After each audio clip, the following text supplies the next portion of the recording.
సుదీర్ఘకాలంగా రాజశేఖర్ గారు కాంగ్రెస్తో పాటు ప్రయాణించారు. తర్వాత వైఎస్ఆర్సీపీలో జగన్ గారితో ప్రయాణం చేశారు.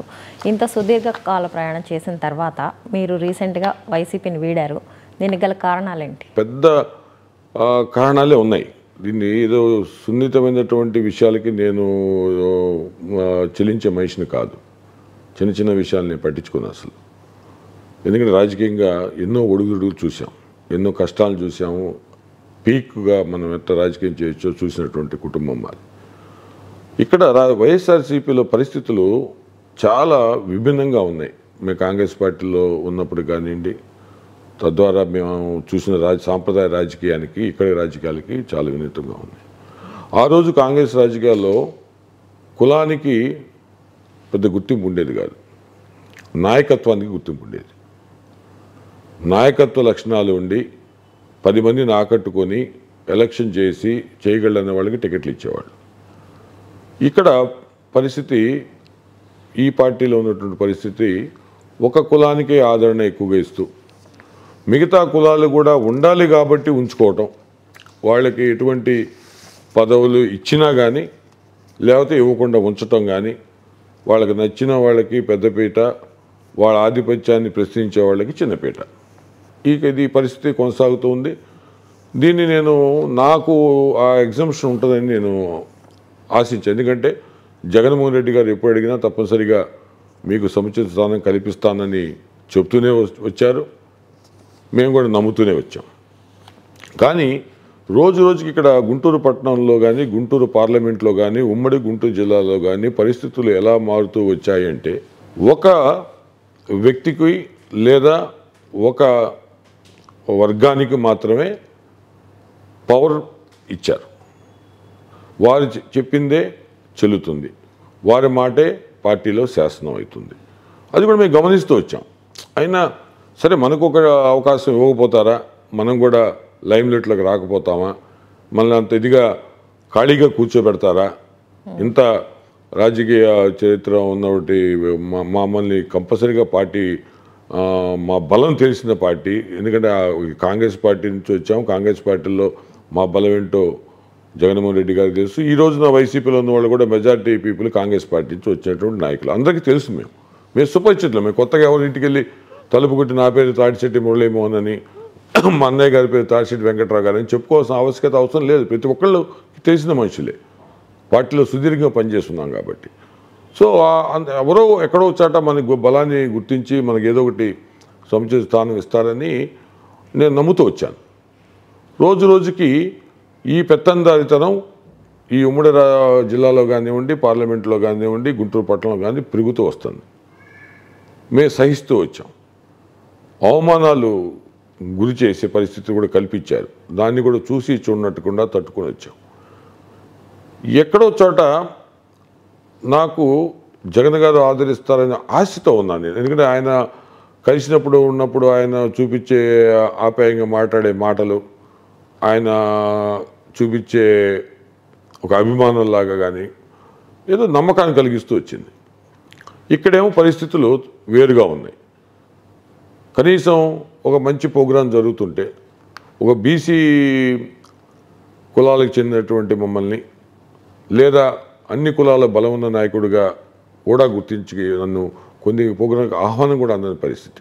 ఇక్కడ స్థానిక ఎమ్మెల్యేగా ఉన్నటువంటి గిరిధరు మరి టీడీపీ నుంచి వైసీపీలోకి వచ్చారు. వచ్చిన తర్వాత అతను కూడా ఇదే పరిస్థితిలో చిక్కుకుపోయాడు. బాగా అతనికి కూడా ఊపిరి ఆడకుండా చేసి, నువ్వు ఇక్కడ రాజకీయం చేయాలంటే మా పెత్తందారితనంతో ఒప్పుకుంటేనే జరిగిద్దనే పరిస్థితి అంత కల్పించారు. అతని దీనస్థితిని కూడా నేను చూశాను. ఒక ఎమ్మెల్యేగా అతని దీనస్థితిని చూసిన తర్వాత 2-3 సందర్భాలు నేను చెప్పాను గిరిధర్ కూడా, నీ ఎమ్మెల్యే అనేది ఒక పెద్ద ఐడెంటిటీ, దానికి నువ్వు పూర్తిగా న్యాయం చేసుకోగిరి, లేని పక్షంలో చరిత్రలో నువ్వు వెనక చరిత్రహీనుడిగా మిగిలిపోతావు. ఎమ్మెల్యే గిరి అంటే ఎవరు కూడా నిన్ను గుర్తించే పరిస్థితి ఉండదు అని కూడా నేను హెచ్చరించాను. అతను కూడా చాలా ఇబ్బందులు గురవుతున్న నా కళ్ళారు చూశాను. సో దాంతో ఏముంది, గిరి కండక్ట్ చేసే మీటింగ్స్ కానీ, లేదా వాళ్ళు కండక్ట్ చేసే మీటింగుల్లో కానీ తాడిశెట్టి మురళి రాకూడదు. నేను పార్టీలో ఉన్నాను, పార్టీకి సేవ చేస్తున్నాను, పార్టీ ఉన్నాను. మిగతా ఉమ్మడి జిల్లాలో వేరే ప్రాంతంలో జరిగిన ప్రతి మీటింగ్ ఆ ఎమ్మెల్యేలు నన్ను పిలిచి ఆహ్వానించి మీటింగులకి పిలిచి నన్ను డాయస్ మీద కూర్చోబెట్టి నాకు గౌరవం ఇచ్చి మాట్లాడండి, మీరు సందేశం ఇవ్వండి, మా నియోజక ప్రజలు కూడా బడుగు బలహీన వర్గాల వాళ్ళు మీ మాటలు వింటారు, మీరంటే ఇష్టపడతారని ఎన్నో మీటింగ్ తీసుకెళ్లారు. ఇక్కడ అలా అవాయిడ్ చేయడానికి కారణం అంటే ఒకటే కారణం, నేను అదే చెప్పబోతున్నాను మీకు. కారణం ఒకటే, నేను వైసీపీ నుంచి బయటికి రావడానికి కారణం అదే. జరుగుతున్న దాన్ని మేము గుర్తించడం కొద్దిగా లేట్ అయ్యాం మేము గుర్తించడంలో. ఏంటంటే వీళ్ళు కనుక అవకాశం ఇస్తే నన్ను మీటింగ్ పిలిచారనుకోండి, నేను ఒక 100 మందితో 200 మందితో వెళ్తాను, నా జనంతో, నా బలం పెద్ద అందరూ కనిపిస్తుంది. ఓ మురళీ గారు వచ్చారంటే కోలాహలం, అది వాళ్ళు చూసి ఓదవలేదు. అసలు పిలవపోతే పోలే, అతను వస్తే అతను డామినేషన్ ఉంటుంది. బీసీ కులస్తులైనా కానీ జనంతో వస్తాడు, జనబలం ఉన్న నాయకుడిని మనం ఇక్కడ ఆహ్వానిస్తే అతని డామినేషన్ అందరికి తెలిసిపోతుంది. ఇతనే నాయకుడు, నేను మీటింగ్ అయిపోయింది, నేను వెళ్తున్నాను, నాతో పాటు జనం వచ్చేసి ఎంతమంది వెళ్ళిపోయారనేది కూడా తెలుస్తుంది, తేటతెల్లం అవుతుంది కదా. ఇటువంటి సిచ్యువేషన్ అవాయిడ్ చేయడం కోసం నన్ను పిలవపోతే పోలా. ఎన్నో సందర్భాల్లో నేను గిరితో నేను అడిగాను, గిరి నువ్వు చేస్తున్న తప్పు, నీకన్నా ఎప్పుడూ ఎమ్మెల్యే ఇక్కడ మా కుటుంబం, నువ్వు రేపొద్దున ఎలక్షన్కి వెళ్లాల్సి వస్తే, నువ్వు ఒక ఎమ్మెల్యేగా నీ టికెట్ వచ్చి నువ్వు కదా పూడి చేయాల్సి వస్తే నువ్వు నన్ను అవాయిడ్ చేస్తున్నావు, నాకు వచ్చిపోయే నష్టమే లేదు, నాకు టైం సేవ్ అవుతుంది నువ్వు పిలవపోవటం వల్ల. ఇంకోటి పిలుస్తారు, అడగెళ్ళి నేను మాట్లాడుకుంటాను, పార్టీకి నేను పనిచేస్తాను. కానీ నువ్వు చేసిన ఈ తప్పిదం రేపు నీ ఓటమి కారణం కాబోతుంది, గుర్తుపెట్టుకోని హెచ్చరించడం జరిగింది. నేనేం చేయగలనన్నా, నా చేతులు ఏం లేదు, అంతా వాళ్ళు చెప్పినట్టే చేయాలి కదా. నేను మురళిని పిలవద్దు దయచేసి, ఆయన్ని పిలవమాక, ఆయన పిలిస్తే మనమంతా తగ్గిపోతామనే భావనలో నన్ను హెచ్చరిస్తున్నారు. ఇటువంటి పరిస్థితిలో నేను కూడా ఏమి చేయలేని పరిస్థితిలో నిన్ను పిలవలేకపోతాను, నన్ను క్షమించమని అడిగినటువంటి పరిస్థితి గిరిది. అంటే ఎమ్మెల్యేని కూడా కబంధాస్తాల్లో పెట్టుకొని, ఎమ్మెల్యేని పూర్తిగా కంట్రోల్ తీసుకొని, ఒక రిమోట్గా తయారు చేసి వీళ్ళు పట్టణం ఉతుతున్నారు. ఇది ఎంత నిరంకుశమైనటువంటి పరిస్థితి ఈ పార్టీలో, ఈ పట్టణంలో, ఈ జిల్లాలో జరుగుతుందో దీనికి ఒక ఉదాహరణగా గిరిని మీకు చెప్తున్నాను. వాళ్ళు కార్పొరేషన్లో వాళ్ళదే పెత్తనం జరగాలి, గవర్నమెంట్లో పూర్తి పెత్తనం జరగాలి, పోలీస్ వ్యవస్థలో వాళ్ళదే పెత్తనం జరగాలి, రెవెన్యూ వ్యవస్థలో వాళ్ళదే పెత్తనం జరగాలి.